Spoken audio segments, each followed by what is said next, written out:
My name is Dhanfar and today I will discussing about the inductive effect, stability of carbocations, stability of carboanions and stability of free radicals. तो ये चारों के चारों topic बहुत important है। सबसे पहले हम इंडक्टिव इफेक्ट को डिस्कस करेंगे। What is inductive effect?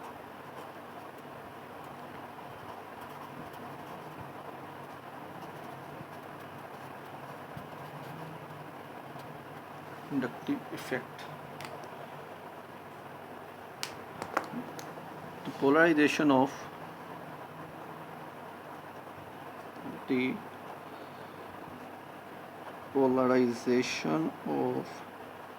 sigma bonds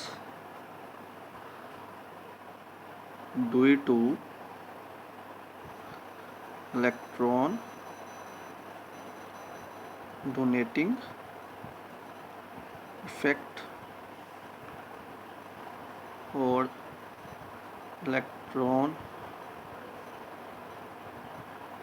withdrawing effect of adjacent groups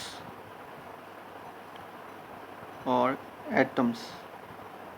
This phenomena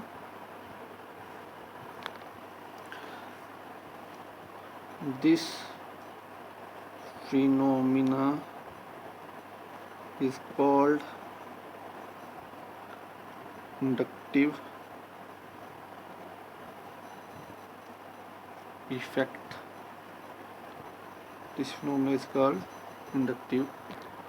मतलब कि हमारे पास मिथाइल ग्रुप क्योंकि एक इलेक्ट्रॉन डोनेटिंग ग्रुप है और ये जो क्लोरीन है ये एक इलेक्ट्रॉन विड्रॉइंग ग्रुप है, तो ये हमारे पास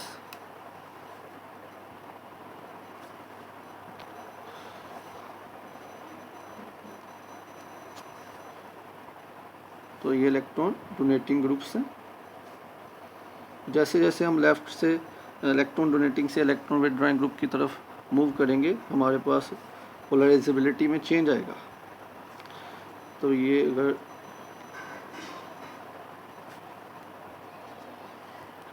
इसकी वजह से पोलराइजेशन, इससे हम इंडक्टिव इफेक्ट कहते हैं। अब इंडक्टिव इफेक्ट दो तरह का होता है। Inductive effect, positive inductive effect, negative inductive effect. जो इलेक्ट्रॉन डोनेटिंग ग्रुप्स की वजह से होता है, electron donating groups, electron donating effect आप इसे कह लें। Electron donating effect is positive inductive effect like alkyl groups positive inductive effect show करेंगे, और जो इलेक्ट्रॉन विड्रॉइंग ग्रुप्स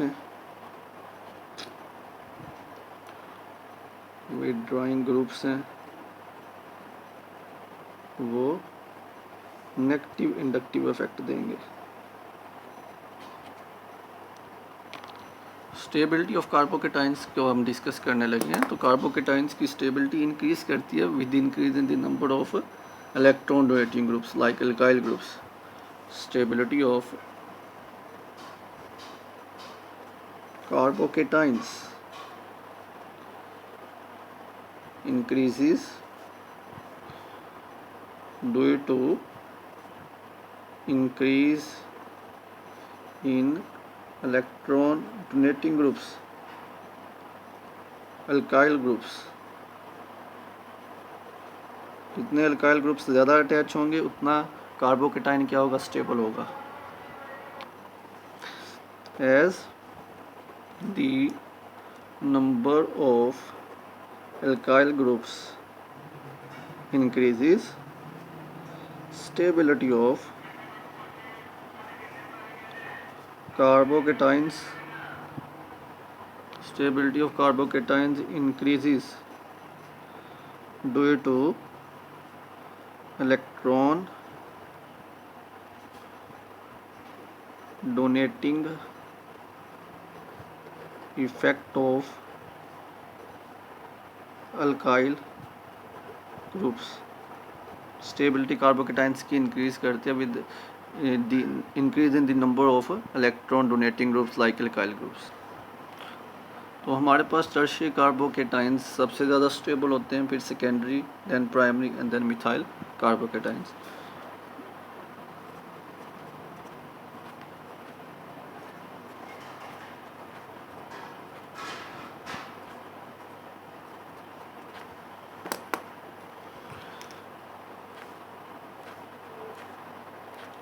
अब यहाँ पे मैंने 3 मिथाइल ग्रुप अटैच किए हैं, इसका मतलब, और इधर मैंने 2 मिथाइल ग्रुप अटैच किए हैं सेकेंडरी में,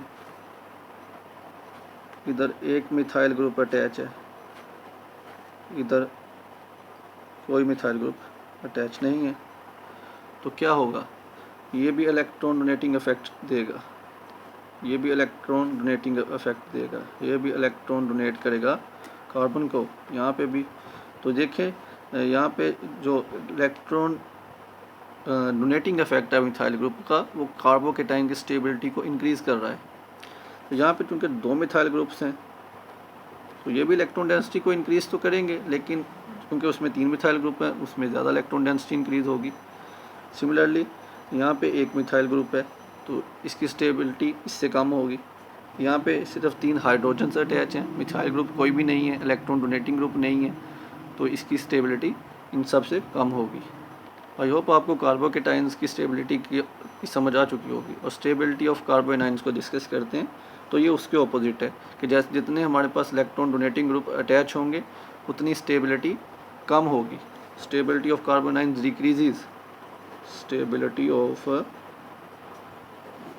कार्बोनाइंस decreases due to increase in number of alkyl groups, electron donating groups। जैसे जैसे हम इलेक्ट्रॉन डोनेटिंग ग्रुप्स इंक्रीज़ करेंगे, कार्बोनाइंस की स्टेबिलिटी डिक्रीज होगी due two electron donating effect of alkyl groups. Alkyl groups के इलेक्ट्रॉन डोनेटिंग इफेक्ट की वजह से हमारे पास इलेक्ट्रॉन डेंसिटी इंक्रीज़ करेगी, जो कार्बोनाइंस को डिस्टेबलाइज कर देगी। तो इधर मिथाइल कार्बोनाइंस की स्टेबिलिटी सबसे ज़्यादा होगी। फर्स्ट में हम देखते हैं जी, ये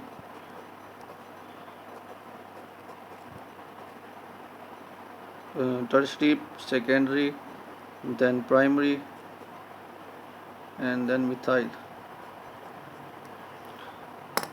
तो देखें इधर मेरे पास 3 इलेक्ट्रॉन डोनेटिंग ग्रुप अटैच हैं, इधर 2 इलेक्ट्रॉन डोनेटिंग ग्रुप्स अटैच हैं, इधर 1 इलेक्ट्रॉन डोनेटिंग ग्रुप अटैच है, और इधर कोई इलेक्ट्रॉन डोनेटिंग ग्रुप अटैच नहीं है। ये कार्बोनाइंस है। जब इलेक्ट्रॉन डोनेटिंग इफेक्ट होगा मिथाइल ग्रुप्स का, तो इलेक्ट्रॉन डेंसिटी इंक्रीज़ करेगी। इलेक्ट्रॉन डेंसिटी इंक्रीज़ होने की वजह से कार्बोनाइंस की स्टेबिलिटी डिक्रीज़ करेगी।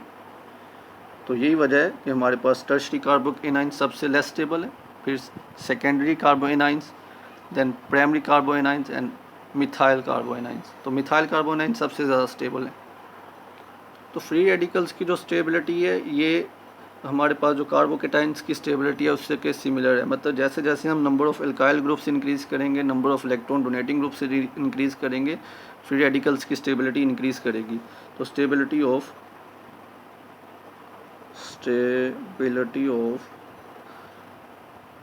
फ्री रेडिकल्स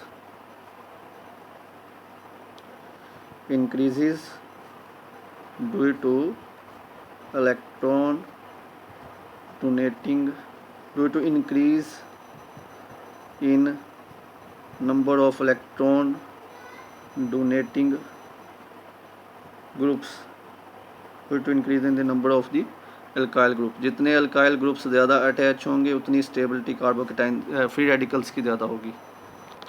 तो टर्शियरी फ्री रेडिकल्स की स्टेबिलिटी सबसे ज़्यादा होगी। 3 मिथाइल ग्रुप्स अटैच है, 3 इलेक्ट्रॉन डोनेटिंग ग्रुप्स अटैच हैं, तो ये स्टेबलाइज कर देते हैं फ्री रेडिकल्स को। तो यहाँ पे 2 methyl groups electron donating groups attach हैं, ये टर्शियरी से कम स्टेबल होंगे। यहाँ पे एक मिथाइल ग्रुप अटैच है, that is electron donating group, तो इसकी स्टेबिलिटी सेकेंडरी फ्री रेडिकल से कम होगी। दैन मिथाइल है तो इसकी स्टेबिलिटी सबसे